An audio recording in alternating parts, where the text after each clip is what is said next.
마이애미 그랑프리를 앞두고 맥라렌의 랜도 노리스는 스카이 스포츠의 사이먼 라젠비와 거짓말 탐지기를 이용한 인터뷰를 했습니다. 라젠비는 노리스에게 언젠가는 드라이버 챔피언십을 우승할 수 있을 거라 생각하는가 라는 질문을 던졌고, 노리스는 우승할 수 있다는 대답을 했습니다. 그리고 맥라렌에서 우승할 수 있을 거라 생각하는가 라는 추가 질문이 이어졌고, 노리스는 맥라렌에서 우승할 거라 믿고 있다라는 대답을 했습니다. 2024 마이애미 그랑프리는 노리스의 커리어 110번째 그랑프리 참가였고, 노리스는 그동안 15번이나 포디움에 올랐지만 그랑프리 우승과는 인연이 없었습니다. 스프린트 퀄리파잉에서 가장 중요한 마지막 세션에서 페이스를 찾지 못했고, 스프린트 레이스에서는 시작과 동시에 1번 코너에서 사고에 휘말리며 리타이어하는 등 마이애미에서도 우승과는 거리가 멀어 보였습니다. 하지만 노리스는 메인 레이스에서 그 누구도 예상하지 못했던 페이스를 보여줬고, 완벽한 타이밍에 나온 세이프티카 상황에서 가장 많은 이득을 챙기면서 선두를 차지했고, 지난 2년간 F1을 완벽하게 지배했던 레드불과 맥스 베르스타펜의 추격을 뿌리치며 그 누구도 예상하지 못한 자신의 커리어 첫 우승을 마이애미에서 차지할 수 있었습니다. 베르스타펜과 레드불은 클린 에어로 빠져나온 맥라렌과 노리스의 페이스를 따라갈 수 없었고, 무려 7.6초나 뒤쳐져 체커 플래그를 받았습니다. 그리고 페라리의 샤를 르클레가 3등으로 포디움의 마지막 한 자리를 차지했습니다. 오늘도 전체적인 레이스 리뷰가 아닌 흥미로웠던 뒷이야기들로 가장한 랜도 노리스에 대한 영상을 만들었습니다. 마이애미 그랑프리를 앞두고 맥라렌은 꽤 큰 규모의 업그레이드 패키지 도입을 예고했습니다.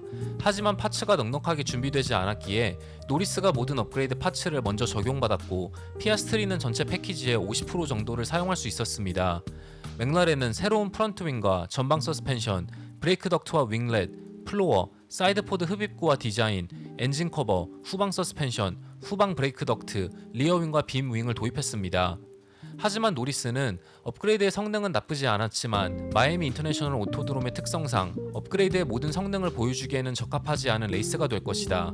이몰라나 그 이후의 레이스에서 차의 진짜 성능과 가능성을 확인할 수 있을 거라 내다보고 있다. 하지만 업그레이드의 방향성은 틀리지 않았고 팀의 노력에 매우 만족한다라는 말을 했습니다. 노리스의 조심스러운 예상과는 다르게 스프린트 퀄리파잉에서 맥라렌의 페이스는 매우 좋았습니다. 노리스는 스프린트 퀄리파잉 첫 번째 세션과 두 번째 세션에서 각각 하드와 미디엄 타이어를 이용해 엄청난 랩타임을 기록했고, 두 번째 세션에서 미디엄 타이어로 세운 기록은 세 번째 세션에서 베르스타펜이 소프트 타이어로 폴 포지션을 차지한 랩타임보다 더 빠를 정도였습니다. 하지만 정작 노리스는 세 번째 스프린트 퀄리파잉 세션에서 소프트 타이어 페이스를 찾지 못했고, 1번과 2번 코너에서 오버스티어, 3번과 4번, 그리고 7번 코너에서도 미끄러지며 베르스타펜보다 0.831초 뒤처진 랩타임에 만족해야만 했습니다. 스프린트 퀄리파잉이 끝나고 노리스는 너무 무리해서 달렸다. 차의 밸런스와 느낌은 매우 좋았고 1번 코너에서의 작은 실수 때문에 랩을 망쳤다. 업그레이드는 우리의 예상대로 전체적인 페이스를 올리는 데 성공했다라는 분석을 했습니다. 그리고 이어진 스프린트 레이스에서 9번 그리드에서 출발한 노리스는 시작과 동시에 에스턴 마틴 2대와 엉키며 사고로 리타이어했습니다.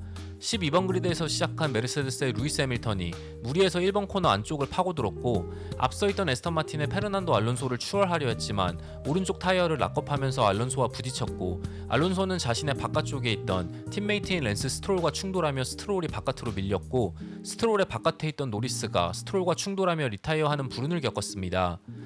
사고 직후 노리스는 마샬들의 지시를 따르지 않고 레이스가 이어지고 있던 트랙을 가로질러 피트로 복귀했고, 이로 인해 FIA로부터 5만 유로의 벌금과 경고를 받았습니다. 노리스는 2만 5천 유로를 먼저 납부해야 하고, 나머지 2만 5천 유로의 벌금은 똑같은 일로 동일한 경고를 받을 때 추가로 부과되는 걸로 알려졌습니다. 이는 지난 시즌 카타르 그랑프리에서 해밀턴이 받은 경고와 동일한 경고입니다. 한편 레이스가 끝나고 알론소는 해밀턴이 위험하게 무리해서 추월을 시도했고, 사고가 났음에도 불구하고 해밀턴의 페널티가 나오지 않은 결정에 대한 불만을 토로했습니다. 스프린트 레이스가 끝나고 알론소는 드라이버의 국적이 FIA의 결정에 영향을 준다고 느껴진다. FIA의 회장과 FIA 그리고 관계자들과 만나서 대화를 나눌 생각이다. 내 국적 때문에 차별을 받는 것인지 꼭 확인하고 싶고, 나뿐만 아니라 미래의 F1에서 달릴 다른 스페인 국적의 드라이버들이 이런 불이익을 당하지 않기를 바랄 뿐이다. 해밀턴이 안쪽으로 차를 제어하지 못하는 상황에서 비집고 들어왔고, 난 그를 피하기 위해 바깥으로 빠지면서 사고를 낼 수밖에 없었다. 만약 내가 해밀턴이 했던 행동을 그대로 했다면 무조건 페널티를 받았을 것이다 라는 인터뷰를 했습니다. 스프린트 레이스에서의 불운을 뒤로하고 노리스는 메인 레이스 퀄리파잉에서 미디엄 타이어를 사용해 스프린트 퀄리파잉에서의 놀라운 랩타임을 다시 한번 재현하려 했지만 5번 그리드를 차지하는 데 그쳤습니다. 레드불과 페라리는 이때까지만 해도 맥라렌의 페이스를 크게 신경 쓰지 않는 분위기였습니다. 퀄리파잉이 끝나고 2번 그리드를 차지한 샤를은 스프린트 레이스에서 우리의 페이스가 레드불과 크게 차이가 나지 않는다는 걸 확인했다. 베르스타펜도 자신의 차량 밸런스와 페이스에 만족하지 못하고 있다는 걸 알 수 있었고 우리도 차의 셋업을 조금씩 변경했기에 스프린트 레이스에서보다 페이스가 더 좋을 거라 믿고 있다. 만약 스프린트 레이스에서의 페이스와 비슷하다면 작전을 통해 베르스타펜을 압박할 수 있을 것이고 2번과 3번 그리드에 우리의 차 두 대가 나란히 붙어있기에 베르스타펜을 추월할 좋은 기회라고 생각한다라는 소감을 남겼습니다. 메인 레이스 시작과 동시에 폴 포지션에서 출발한 베르스타펜은 깔끔한 스타트를 했지만 2번 그리드의 샤를은 프리스핀을 내며 3번 그리드에서 출발한 팀메이트 카를로스 사인즈에게 밀렸고 4번 그리드에서 출발한 레드불의 세르히오 페레즈에게 안쪽을 내주면서 순위가 밀리는 듯 보였습니다. 하지만 페레즈는 무리해서 안쪽 라인을 파고들다 오른쪽 타이어를 락업했고 자칫하면 페라리 2대와 베르스타펜마저 사고에 휘말릴 수 있었던 위험한 장면을 만들어냈습니다. 다행히 사고 없이 레이스는 진행됐지만 6번 그리드에서 출발한 맥라렌의 오스카 피아스트리가 안쪽에 공간이 난 틈을 타 순위를 올렸고 3등으로 올라섰습니다. 베르스타펜이 두 바퀴 만에 샤르를 DRS 사용거리 바깥으로 밀어냈고 피아스트리는 DRS를 사용할 수 없는 샤르를 상대로 자신은 DRS를 사용해 네 번째 랩 17번 코너에서 추월을 하며 2등을 차지했습니다. 한편 5등까지 순위가 밀린 페레즈를 추격하던 랜도 노리스는 DRS 사용 가능 거리를 유지하며 계속해서 추월을 노렸지만 페레즈와 레드불의 직선 구간 스피드를 넘어서지 못했습니다. 18번째 랩, 페레즈가 상위권에서 가장 먼저 피트인했고 클린 에어로 빠져나온 노리스는 바로 패스티스트 랩을 기록하며 맥라렌의 페이스가 매우 빠르다는 걸 증명했습니다. 그리고 페레즈에 이어 20번째 랩에 샤를이 피트인하면서 선두권에서 치열한 피트인 눈치 싸움 작전이 이어졌습니다. 마이애미의 노면 특성상 그립이 좋지 않고 타이어 마모가 지나치게 빠르게 진행되지 않기에 앞서가는 차보다 먼저 피트인해서 더 높은 그립의 타이어로 바꿔 타이어 성능의 우위를 이용하는 언더컷 작전은 이번 그랑프리에서 그렇게 많은 이득을 가져다 줄 수 없었습니다. 맥라렌은 노리스에게 피트인한 페레즈와 샤를을 신경 쓰지 말고 앞서가는 사인즈와의 거리를 좁히는 데 집중하라는 무전을 전달했습니다. 그리고 베르스타펜은 20번째 랩에 14번과 15번 시케인에 연석을 표시하는 볼라드와 부딪히며 볼라드가 트랙의 레이싱 라인으로 날아갔고 이를 치우기 위해 VSC가 발동되었지만 선두권들이 피트인해서 이득을 챙기기에는 너무 짧은 VSC였습니다. 베르스타펜은 이어지는 23번째 랩에 피트인했고 이 시점에 선두는 피아스트리, 2등은 사인즈, 3등은 노리스가 되었습니다. 28번째 랩에 피아스트리와 사인즈가 동시에 피트인하며 노리스가 선두로 치고 나올 수 있었고 같은 랩 2번 코너에서 하스의 케빈 마그누센과 윌리엄스의 로건 사전트가 충돌하며 풀 세이프티카가 발동되었습니다. 끝까지 피트인하지 않고 버틴 노리스는 여유있게 피트인의 하드 타이어를 교체하고 선두를 지킨 상태에서 베르스타펜보다 앞서 레이스로 복귀할 수 있었습니다.